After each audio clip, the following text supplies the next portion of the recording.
Presiden Amerika Serikat Donald Trump kembali menyatakan kekecewaan pada Organisasi Pakta Pertahanan Atlantik Utara (NATO) yang tidak menunjukkan dukungan terhadap langkah Amerika Serikat dan Israel menyerang Iran. Kurangnya dukungan terhadap Amerika menyebabkan Selat Hormuz masih tertutup bagi jalur pelayaran sampai saat ini.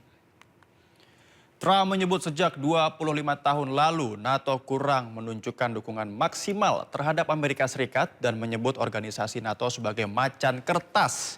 Namun sebelumnya Trump juga menegaskan bahwa Amerika Serikat tidak membutuhkan keberadaan NATO. Adapun pada masa jabatan pertamanya, Trump berulang kali menyatakan kecaman terhadap NATO. Dan menurut beberapa laporan pejabat Gedung Putih, Trump secara terbuka mempertimbangkan untuk menarik diri dari aliansi pertahanan tersebut. One thing we're very disappointed, I'll say it publicly, we're very disappointed with NATO because NATO has done absolutely nothing. And I've always said, 25 years ago, I mean, I was somebody that wasn't a politician, but I was always involved in politics and I understood politics. I said 25 years ago that NATO's a paper tiger, but more importantly that we'll come to their rescue, but they will never come to ours. And I want you to remember that we said this. 1 bulan operasi militer ke Iran, Amerika Serikat mengalami kerugian hingga miliaran dolar ataupun puluhan triliun rupiah. Media The Wall Street Journal melaporkan Amerika Serikat mengalami kerugian hingga 2,9 miliar dolar atau setara dengan 50 triliun rupiah. Sumber dari Pentagon menyebut kerugian tersebut berasal dari kerusakan peralatan militer usai serangan yang menargetkan ribuan titik di seantero Iran. Di antaranya 3 pesawat jet F-15 yang ditembak jatuh secara tidak sengaja menghabiskan anggaran 300 juta dolar. Sementara untuk memperbaiki pesawat F-35 yang jatuh mencapai 82,5 juta dolar. Namun salah satu fasilitas militer yang menderita kerugian terparah yakni radar bertempat di pangkalan militer Amerika Serikat di Qatar.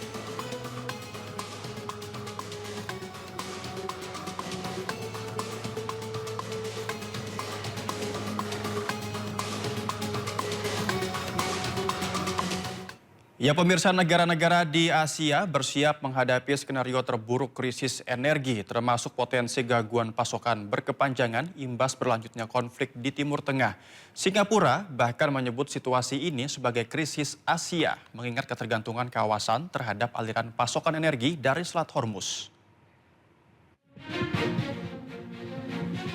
Pemerintah negara-negara di seluruh Asia bersiap menghadapi skenario terburuk krisis energi, termasuk potensi gangguan pasokan berkepanjangan dan parah. Amerika Serikat dan Iran masih berselisih terkait proposal untuk mengakhiri konflik yang mengguncang pasar global. Korea Selatan beralih ke mode krisis dengan membentuk Satuan Tugas Darurat Ekonomi.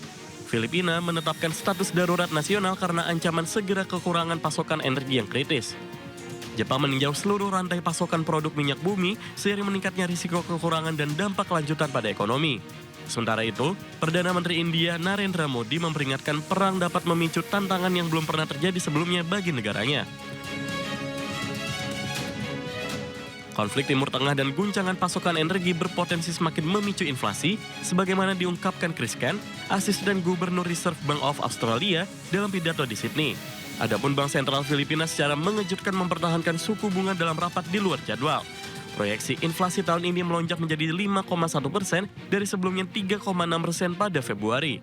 Dalam waktu kurang dari sebulan sejak konflik dimulai, banyak negara beralih ke status darurat, menyoroti pentingnya Selat Hormuz bagi aliran energi global. Sekitar seperempat perdagangan minyak dunia via laut melewati jalur ini, sebagian besar menuju Asia.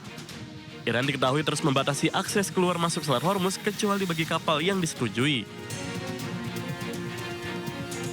Menteri Luar Negeri Singapura Vivian Balakrishnan menyebut situasi ini sebagai krisis Asia mengingat ketergantungan kawasan terhadap Selat Hormuz. Kekhawatiran yang meningkat membuat pasar gelisah. Saham dan obligasi melemah, sementara harga minyak naik di tengah sinyal yang saling bertentangan terkait gencatan senjata. Banyak negara Asia bergantung pada impor minyak Timur Tengah dan cadangan mulai menipis. Upaya mengamankan pasokan energi juga memicu kebijakan proteksionis.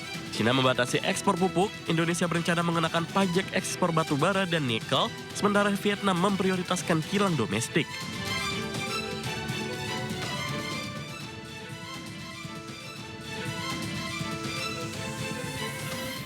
Sementara itu, Perancis mengumumkan negara-negara anggota G7 akan membahas pelepasan cadangan minyak strategis pada pertemuan di Perancis hari Sabtu mendatang. Langkah ini dilakukan di tengah lonjakan harga sejumlah sektor akibat konflik yang terjadi di Timur Tengah. Perancis menyampaikan pertemuan tersebut akan berlangsung untuk pertama kalinya dalam 50 tahun terakhir. Sebelumnya pada 11 Maret lalu, Badan Energi Internasional IAEA sepakat untuk melepaskan 400 juta barel minyak dari cadangan darurat, menyusul gangguan pasokan akibat situasi di Timur Tengah. Eskalasi ketegangan di sekitar Iran menyebabkan pengiriman melalui Selat Hormuz menjadi terhambat. Selat tersebut merupakan nadi utama distribusi minyak dan gas alam cair dari negara Teluk Persia ke pasar global, sehingga mempengaruhi tingkat ekspor dan produksi minyak di kawasan dan mendorong kenaikan harga.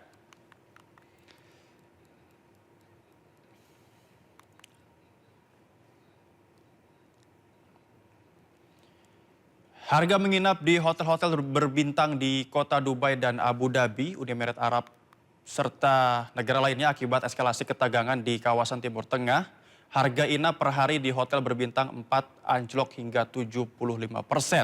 Sementara bintang 5 lebih dari 66%. Di Abu Dhabi, harga kamar di hotel berbintang 4 ditawarkan hingga $54. Jauh dibandingkan sebelumnya, yakni $200 hingga $250 pada Januari hingga Februari 2026. Di Dubai, hotel-hotel berbintang 4 menjual kamar seharga $50 hingga $60. Situasi yang memanas akibat perang antara Amerika Serikat, Israel, dan Iran telah menyebabkan gejolak di berbagai sektor ekonomi di kawasan Timur Tengah, terutama sektor pariwisata.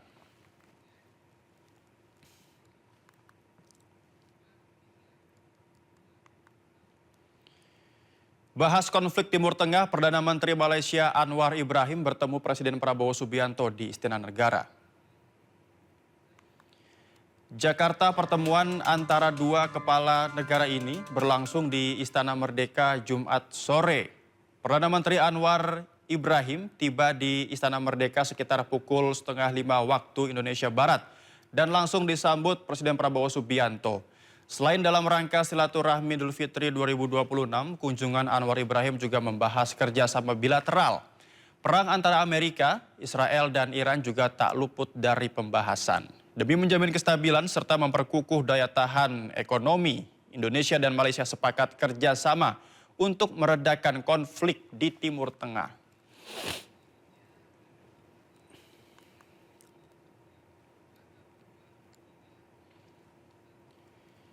Sementara itu, Presiden Prabowo Subianto berencana mendorong penggunaan motor dan mobil listrik. Nantinya, bensin akan digunakan oleh orang kaya dengan harga mengikuti pasar. Pakai diesel, solar untuk listrik. Itu penghematan kita pertama. Tapi the whole plan is semua motor kita akan kita konversi menjadi motor listrik. Semua mobil, semua truk, semua traktor harus tenaga listrik. Jadi nanti orang kaya yang punya Lamborghini, Ferrari, silakan lo pakai bensin, lo bayar aja harga dunia. Mau $200, ya kan? Terus lo orang kaya kok. Yang lain kita sudah bikin simulasi. Ternyata si